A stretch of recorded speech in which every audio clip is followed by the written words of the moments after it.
Não importa a feature que você procura no monitor gamer, esse aqui, pessoal, o Samsung Odyssey Neo G9, provavelmente irá lhe atender. Ele tem uma altíssima resolução, alta taxa de quadros, tem também baixo tempo de resposta, baixa latência, uma proporção 31:9 no monitor de 49 polegadas.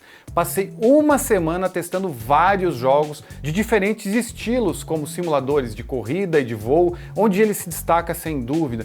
Também jogos de mundo aberto, mais cinematográficos e competitivos, Counter-Strike, Valorant, entre outros, e vi os pontos positivos, alguns pontos negativos, e hoje a gente traz tudo isso para vocês nesse vídeo. Então, bora lá!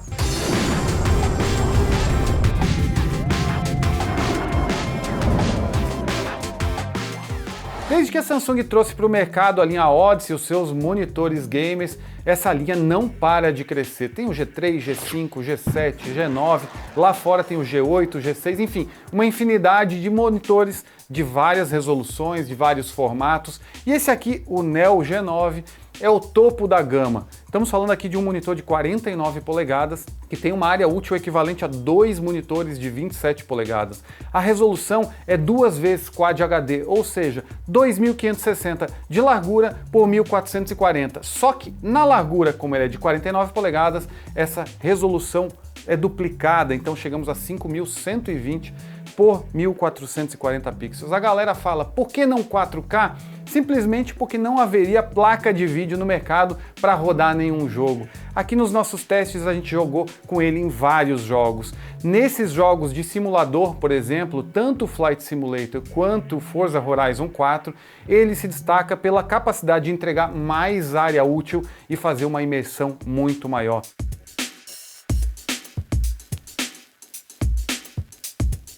Além da boa resolução e da grande área que permite mostrar mais cenas durante a sua jogatina, ele também traz uma taxa de atualização de 240 quadros. Se você for jogar Counter-Strike, Valorant ou Call of Duty Modern Warfare, por exemplo, você vai ter até 240 FPS. Combinado com a ótima resolução, vai dar uma experiência bem bacana. Alguns jogos exploram isso ao máximo, permitindo usar todo o cenário. Já no Valorant, por exemplo, ele bloqueia na proporção 16:9. A justificativa é não criar um diferencial competitivo, afinal, se você vê mais tela que o seu oponente, você em teoria estaria vendo ele primeiro e dessa forma se beneficiando de algo. Em um campeonato, em um jogo competitivo, isso certamente seria um diferencial. Então alguns jogos não vão explorar todo o potencial do monitor da Samsung.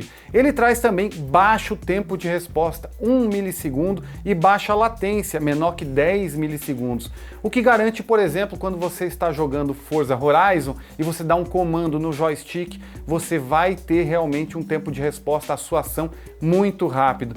Já o tempo de resposta de 1 milissegundo é muito bem-vindo, afinal, ele evita que se mostre o efeito fantasma. Quando você joga um jogo de corrida ou um jogo de ação, mesmo um FPS que tem movimentos mais rápidos, é aquele efeito fantasma que ficaria uma sombra atrás de onde você passou. Isso acontece normalmente porque, ao trocar de cor os pixels, quando o monitor não tem uma boa qualidade, ele demora e ele fica aquele rastro. Aqui no Neo G9 a gente não notou esse efeito nos jogos que a gente testou. A gente tem várias features que são muito legais aqui, mas o principal diferencial é que ele é o primeiro monitor a trazer tecnologia Neo QLED, ou seja, mini LEDs. São dezenas de milhares de mini LEDs, até 40 vezes menor do que um LED normal. Esse painel de retroiluminação que ilumina essa tela de 49 polegadas, ele é dividido em 2048 zonas. Dessa forma você consegue trazer um contraste nativo muito maior. O contraste aqui é de 3000:1, mas quando você acende essa iluminação por zonas, ele leva para 15.000:1, sendo um dos monitores do mercado com maior taxa de contraste. Outra vantagem de ter essa tecnologia é que você consegue concentrar as zonas de brilho, dessa forma as áreas de highlights vão lá para o alto. A Samsung chama a tecnologia de HDR 2000. Isso se refere aos picos de iluminação. Isso de fato você só vai ver em um conteúdo HDR, quando jogando em um jogo e que tem um pequeno highlight, uma pequena área em que tem uma explosão, um efeito com um brilho mais intenso. Aí os picos de brilho vão lá em cima. Já o brilho tradicional dele é na casa dos 500 nits, o que é um bom brilho para o monitor. Então a gente tem aqui um conjunto completo para entregar brilho, contraste, trazendo mais detalhes na área escura. E o legal, você pode configurar todas essas features no menu dele, setar 3 presets. Então você pode ter um preset já configurado, por exemplo, para multitarefa. Enquanto você quer trabalhar, você quer ter uma alta taxa de fidelidade de cores em sRGB, afinal você não está usando HDR. Quando você quer jogar, por exemplo, você ativa o HDR, então você tem um modo de jogo que você pode selecionar FPS, RTS para jogos de estratégia, RPG para jogos Massive Multiplayer e por aí vai. São muitas definições e você pode setar esses presets ou mesmo definir algumas features extras direto no menu, que é com várias opções. Para quando você vai jogar, por exemplo, com um videogame, ele traz 2 portas HDMI 2.1. Dessa forma você consegue, através do Picture by Picture, por exemplo, dividir as telas, deixar uma para o cubista, outra para o sonista, e aí se a sua namorada, por exemplo, jogar um videogame e você o outro, você consegue ter 2 telas de 27 e dividir esse momento. Essa é uma das vantagens de você ter várias tecnologias embarcadas no monitor que permite múltiplas possibilidades. No ponto da desvantagem, você não tem suporte a essa proporção de tela nos novos videogames. Então, tanto o PlayStation 5 como o Xbox Series X e S vai trazer suporte à proporção 16:9, preenchendo as laterais com bordas pretas. O mesmo acontece, por exemplo, se você for botar um Fire Stick TV 4K para assistir ali o sistema da Amazon de TV através de uma porta HDMI 2.1. Ele não vai completar a tela e vai preencher com bordas pretas. Algumas desvantagens, sem dúvida, desse padrão de 31:9. A vantagem é que na maioria dos jogos você consegue adaptar e ter muito, mas muito mais imersão, o que eu gostei muito em vários jogos. Uma coisa curiosa é que quando você fala na frente dele como ele tem essa curvatura 1000R, se você tiver 10 dele, você faz um diâmetro completo, de tão grande e curvo que ele é. 10 monitores desse conseguem fechar um círculo completo. Você fala em frente ao monitor e você nota que ele traz um eco de volta para você, justamente por essa imersão, por ele envolver você totalmente.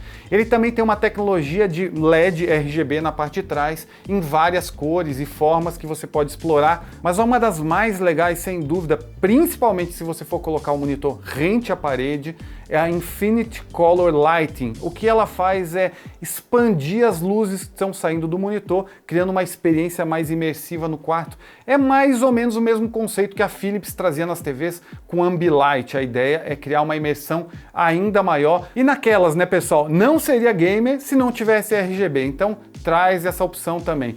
É uma porta DisplayPort 1.4 que você vai usar no PC, as 2 HDMI 2.1 que eu já mencionei, que garantem ele ser a prova de envelhecimento, porque eles trazem portas atuais. Dessa forma, esse monitor vai estar uma boa vida útil para os próximos anos. Traz ainda a porta USB e uma P2 para você botar o fone de ouvido. Enquanto você divide a tela em 2 usando Picture by Picture, você pode definir que um desses lados vai sair a fonte direto para o seu fone e a outra vai ficar sem som. Isso é bem interessante porque você define qual você quer realmente ouvir o áudio e a outra você poderia estar trabalhando, por exemplo.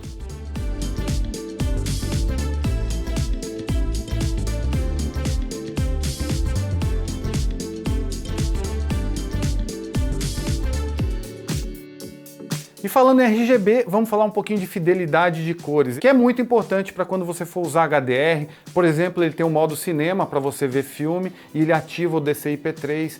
E aí as cores não vêm muito bem configuradas de fábrica, a gente fez os ajustes aqui e melhorou bastante. Nos jogos isso é muito nítido. Então quando você ativa o HDR no Windows e entra num jogo compatível, eu joguei alguns, por exemplo Forza Horizon 4, você vê que as cores saltam. Isso porque é um monitor de 10 bits com suporte a 1 bilhão de cores, e depois de calibrado as cores ficaram muito legais. Com HDR ele dá aquele up. Como ele tem essa proporção aí 31:9, a imersão ainda é melhor. Então são várias vantagens. A desvantagem aqui é que quando você ativa o FreeSync Pro, que é para evitar as quebras de quadro, para justamente igualar taxas de quadros geradas pela sua placa de vídeo com a taxa de quadros geradas pelo monitor, ele leva um tempo para processar essa imagem. Com isso, ele perde algumas funcionalidades, elas ficam desativadas. Entre elas, o tempo de resposta extremo, que garante ficar abaixo de 1 milissegundo, e a baixa latência. Então você vai ter um tempo de resposta na casa dos 5 milissegundos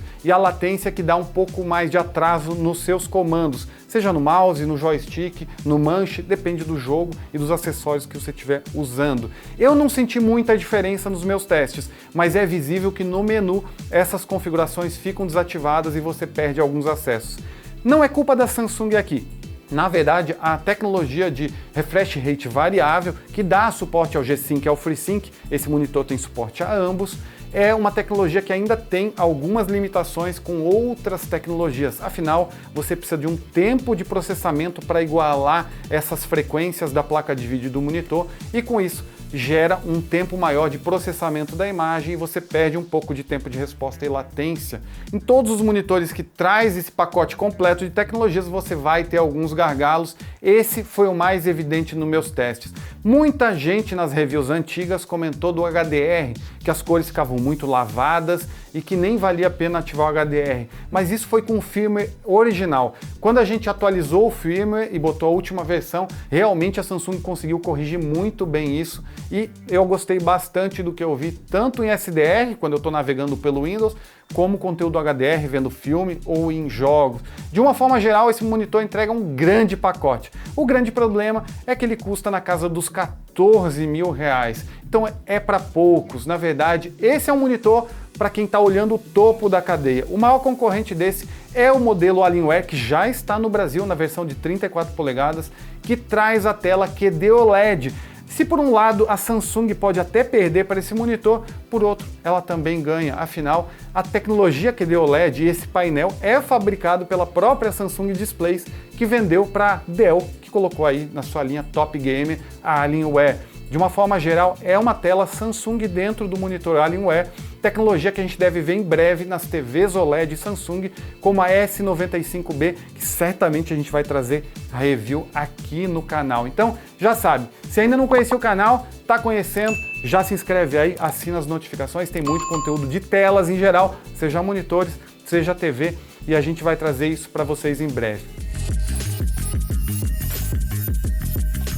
Não podia encerrar sem dizer a minha opinião sobre vale a pena ou não. Conforme eu já falei, 14 mil reais num monitor de 49 polegadas, de boa resolução e que entrega todas as features que você pode esperar de um monitor gamer, para o público que joga. Então, para esse público, eu acredito que ele vale sim bastante a pena, desde que a pessoa não seja uma daquelas que joga só um jogo e aí talvez o jogo não faça sentido na proporção 31:9. Se você é uma pessoa que testa vários jogos, gosta de jogar estilos variados, eu acho que faz sentido esse monitor, claro, não nesse preço, é esperar um pouco, esperar talvez a Black Friday cair. Lembrando que a versão anterior desse aqui, o Odyssey G9, não o Neo G9, não esse com mini LEDs, já está por 7 mil reais no mercado.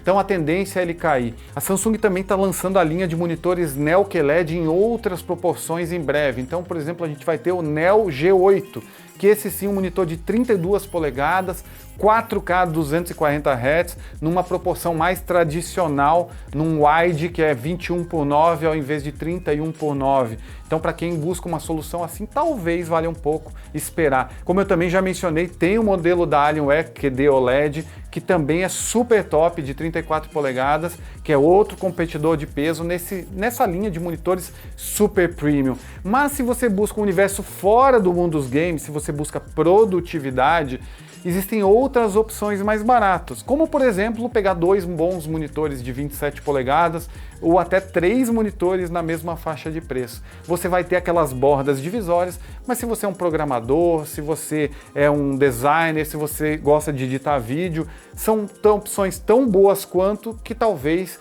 te dê um custo menor, com uma experiência de poder ajustar os monitores de forma diferente. Enfim, são possibilidades. Mas até aí é importante falar que o Neo G9 da Samsung traz novas tecnologias para o mercado, uma combinação de tecnologias única até então, e isso tudo tem um preço. Por isso, ele custa caro no lançamento. Esperar um tempo e ver se baixa. De forma geral, gostei bastante. não compraria porque não cabe no meu bolso. Mas aí você que diz, cabe no seu? Gostaria de comprar? Deixa aí nos comentários. Mas se você gostou do Neo G9 e não tem a grana, fica de olho, tem o Neo G8, Neo G6, e, enfim, todo o line-up desses monitores com mini LED saindo em breve. A gente já postou notícia no site, em breve devem chegar no mercado e podem ser alternativas mais custo-benefício. Então são opções para quem busca um bom monitor, mas não quer pagar tanto. Pessoal, eu sou Jackson Boing, agradeço para vocês que ficaram até agora, nos vemos nos próximos vídeos. Um abraço e até a próxima.